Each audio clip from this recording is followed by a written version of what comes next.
என் அன்பு உறவுகள் அனைவருக்கும் வணக்கம்.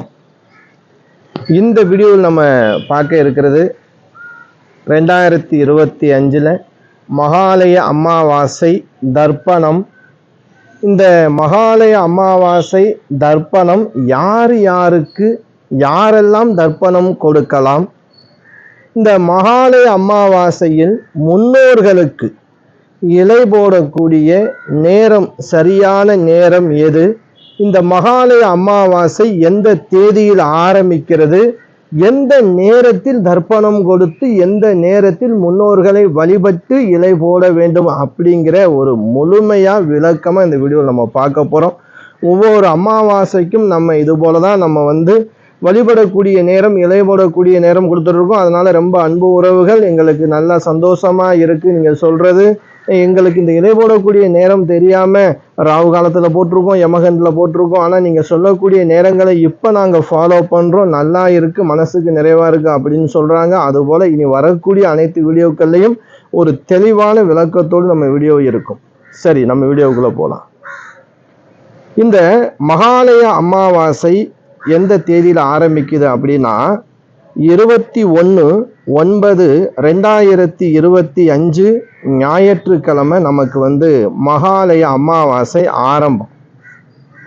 இந்த மகாலய அமாவாசை ஆரம்பம் அப்படின்னு சொன்னாலே நம்ம முன்னோர்களுக்கு திதி கொடுக்கக்கூடியதான் முதல்ல நமக்கு நிற்கும். சரி, முன்னோர்களுக்கு திதி கொடுக்க வேணும். இந்த மகாலய அமாவாசை அப்படின்னா, மகாலயம் என்றால் பெரிய கூட்டம், அதாவது எல்லோருக்கும் ஒரே இடத்தில் தர்ப்பணம் கொடுக்கலாம். அதனாலதான் நம்ம பார்த்தோம் அப்படின்னா, புனித நீர் இருக்கக்கூடிய இடங்கள், குளங்கள், ஆறு போன்ற இடங்கள், கடற்கரை, கோவில்கள்ல பெரும்பாலும் கொடுப்பாங்க இந்த மகாலய அமாவாசை தர்ப்பணம்.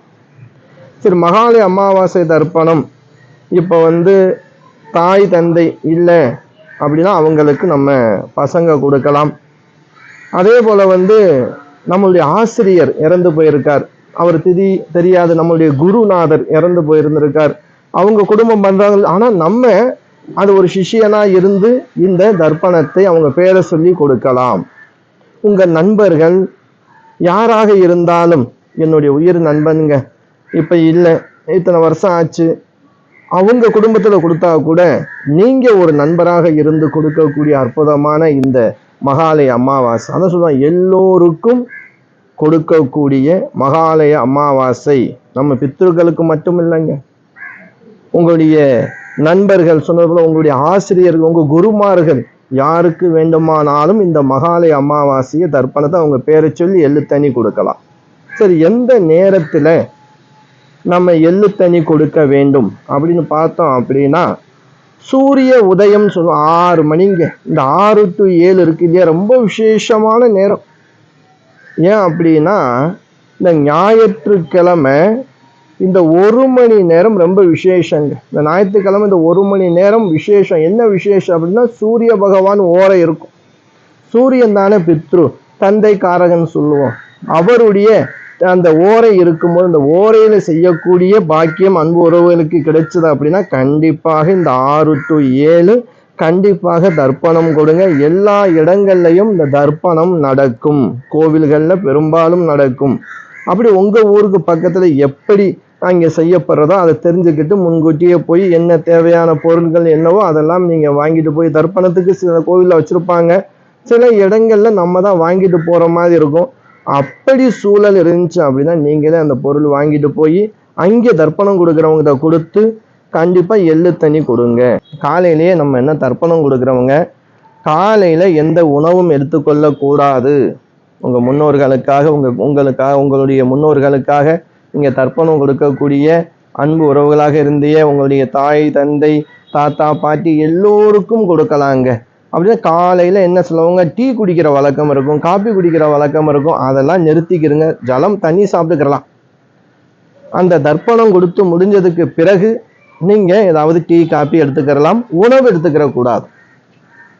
ஏன் அப்படின்னா, மதியம் இலை போட்ட பிறகுதான் அந்த உணவை நீங்க எடுத்துக்கொள்ள வேண்டும். ஏன்னா விரதமா இருக்கணும். மகாலய அமாவாசை தர்ப்பணம் கொடுக்கறது முக்கிய விஷயம் கிடையாது. அன்னைக்கு எவ்வளவுக்கு நம்ம முடியுமோ அந்த அளவுக்கு விரதங்கள் இருந்து வழிபடுவதாலும் சிவபெருமான், பெருமாள், பிரம்மா, விஷ்ணுவுடைய அனுக்கிரகம் நமக்கு பரிபூரணமாக கிடைக்கும் அப்படின்னு சொல்லப்படுது. ஏன்னா நமக்கு வந்திருக்கிறது ஆதித்ய வாரம் அப்படின்னு சொல்லக்கூடிய சூரிய பகவானுடைய கிழமையிலேயே இந்த மகாலய அமாவாசை அமைஞ்சிருக்கு இல்லையா, அது ரொம்ப ரொம்ப விசேஷம். இந்த காலையில் 6 to 7 தர்ப்பணம் கொடுக்குறது அதை விட ரொம்ப விசேஷம். இல்லைங்க, நாங்கள் தொடர்ந்து நீங்கள் 11, 11:45, 12 மணிக்குள்ளே நீங்கள் தர்ப்பணம் கொடுக்கலாம். நமக்கு நேரம் நல்ல நேரம் தான் தொடர்ந்து இருக்கு. அதனால நமக்கு காலையில் 6 மணிலேருந்து 12 மணி வரைக்கும் தர்ப்பணம் கொடுக்கலாம். அப்படி தர்ப்பணம் கொடுக்கும்போது பசியோடு இருப்பவர்களுக்கு அன்னைக்கு அன்னதானம் செய்து ரொம்ப விசேஷங்க. பசியோடு இருப்பவங்களை கூட்டிகிட்டு போய் அன்னைக்கு சாப்பிட சொல்லுங்க. இல்லை உங்கள் வீட்டில் கூட்டிக்காந்துட்டு உங்கள் படையல் போடக்கூடிய நேரத்தை சொல்ல போகிறேன். நான் சொன்ன அந்த டைம் முடிஞ்சதுக்கப்புறம் அவங்களையும் உட்கார வச்சு சாப்பாடு கொடுக்கலாம். ரொம்ப விசேஷம். ஞாயிற்றுக்கிழமை 12:01 மதியம் 12 மணிலேருந்து 1:30 மணி வரைக்கும் யமகண்டம் இருக்குதுங்க. இந்த நேரத்தை தவிர்த்து 1:30 மணியிலிருந்து 2:30 மணிக்குள்ளாக முன்னோர்களுக்கு இலை போடக்கூடிய நேரம் இதுதான். இந்த நேரத்தில் ஒரு இலையா போடக்கூடாது, தவறு பண்ணாதீங்க. 2 இலை போடுங்க. அன்னைக்கு நீங்கள் சமைச்சதெல்லாம் அங்கே வச்சு முன்னோர்களை நினைச்சு வழிபட்டதுக்கு பிறகு காகத்திற்கு சாதம் வைத்து அதன் பிறகு நீங்கள் உணவு எடுத்துக்கொள்ளலாம். அன்று மாலை அமாவாசைகளை சிவன் கோவிலில் பெருமாள் கோயிலில் போய் 6 மணிக்கு விளக்கு ஏற்றுவது ரொம்ப விசேஷம். அன்று மாலை காளி தேவி வழிபாடு, அம்பாள் வழிபாடு ரொம்ப ரொம்ப விசேஷம். மேல்மலையனூர், அங்காள பரமேஸ்வரி, பத்ரகாளி, பிருத்திங்கிரா, இதுபோல் உக்ரமான தேவிகளுடைய வழிபாடு உங்கள் ஊருக்கு பக்கத்தில் நடக்குது அப்படின்னா அங்கே போய் கலந்துக்கிறங்க. நம்ம கோயிலில் பிருத்திங்கிரா தேவி யாகம் நடக்கும். அமாவாசை மாலை 6:30 மணிக்கு மேலே 8 மணி 8:30 வரைக்கும் நடக்கும். நீங்கள் கலந்துக்கிறணும் அப்படின்னா நீங்கள் கலந்துக்கிறலாம். நம்பர் கொடுக்குறேன் ஸ்க்ரீனில். சென்னைக்குள்ளே இருந்தால் உங்களுக்கு வர்றதுக்கு ஈஸி. அமைஞ்சக்கரை, சென்னை நகர் அமைஞ்சக்கரை தான். திருவிக்கா மெட்ரோ பக்கத்தில் தாசில்தார் ஆஃபீஸுக்கு பக்கத்துலேயே ஜோதி விநாயகர் கோயில் தான் நம்ம கோயில். ஆனால் ஆலயம் பெருசு, உள்ள பிருத்திங்கிரா தேவி பிரதானமாக இருப்பாங்க. ஒரு முறை பாருங்கள், கண்டிப்பாக நீங்கள் வேண்டியது நல்லது நடக்கும். அதே போல் இப்போ நம்ம அமாவாசை நேரத்தை நம்ம சொல்லியிருக்கோம். அன்றைக்கி முழுமையாக அமாவாசை இருக்கிறதுனால நம்ம நேரங்காலம் பார்க்க தேவையில்லை. தர்ப்பணம் கொடுக்கக்கூடிய நேரத்தை பார்த்தாச்சு, முன்னோர்களுக்கு இலை போடக்கூடிய நேரத்தையும் பார்த்தாச்சு. அன்னைக்கு அன்னதானம் கொடுப்பது ரொம்ப ரொம்ப சிறப்பு. வஸ்திரதானம் கொடுப்பது அதை விட ரொம்ப சிறப்பு. குழந்தைகளுக்கு, படிக்கும் குழந்தைகளுக்கு புக்கு, நோட்டு இது போன்றதும் நீங்கள் வாங்கி கொடுக்கலாங்க. அமாவாசையில் வளரக்கூடிய விஷயத்தை நம்ம ஏதாவது ஒன்று செஞ்சோம் அப்படின்னா கண்டிப்பாக உங்கள் வாழ்க்கை சுபிட்சமாக இருக்கும். உங்கள் வாழ்க்கையில் இருக்கக்கூடிய பிரச்சனை, தடைகள், குறைகள் எல்லாம் நிவர்த்தி ஆகும். இப்போ தாய் தந்தை உயிரோடு இருக்கும்போது சிலர் சரியாக அவங்கள பார்த்துக்கிறது கிடையாது, உணவளிக்கிறது கிடையாது. ஒருத்தர் என்கிட்ட வந்தார். முக்கியமாக கேளுங்க, இதை கேட்டீங்கன்னா உங்களுக்கு புரியும். அப்போ என்கிட்ட பசிக்குது அப்படின்னு, ஜாதகம் பார்க்கல, பசிக்குதுன்னு கேட்டார். ஏன்னா பசிக்குது, சாப்பாடு வாங்கி கொடுங்கன்னு கேட்டார். அவர் கேட்டதில் எனக்கு கொஞ்சம், ஏன்னா சாப்பாடு பசிக்குது காசு கொடுங்கன்னு கேட்பாங்க, அது பசிக்குது எனக்கு சாப்பாடு வாங்கி கொடுங்க. அது சாப்பாடு வாங்கி கொடுத்துட்டு அவர் பக்கத்துலேயே கொஞ்ச நேரம் உட்காந்துருந்தேன். சரி, ஏன்னா இவர்கிட்ட ஏதாவது நம்ம கேட்கணும், இவர் கேட்கணும் அப்படி எனக்கு மனசு தோணுச்சு. அப்போ தண்ணி பாட்டெலாம் வாங்கி கொடுத்துட்டு, ஐயா உங்களுக்கு குடும்பம் இருக்கா இல்லையா அப்படின்னு கேட்டேன். ஒன்றுமே பேசலை. சரி, பசங்க இருக்காங்களா இல்லையான்னு கேட்டேன். ஒரே அழுகை, கண்ணீர் ஊற்றிக்கிட்டே இருக்குது. அவரால் கண்ட்ரோல் பண்ண முடியல. என்னடா இது தப்பாக போச்சு, நம்ம ஏதாவது தப்பாக சொல்லிட்டோமா அப்படின்னு சொல்லிட்டு அவரை கொஞ்சம் தேத்திக்கிட்டு ரெடி பண்ணிவிட்டு என்னைய கேட்டார் திருப்பி. ஐயா உங்களுக்கு குடும்பம் இருக்கா அப்படின்னு. இருக்குது. அம்மா அப்பா இருக்காங்களா? இருக்காங்க.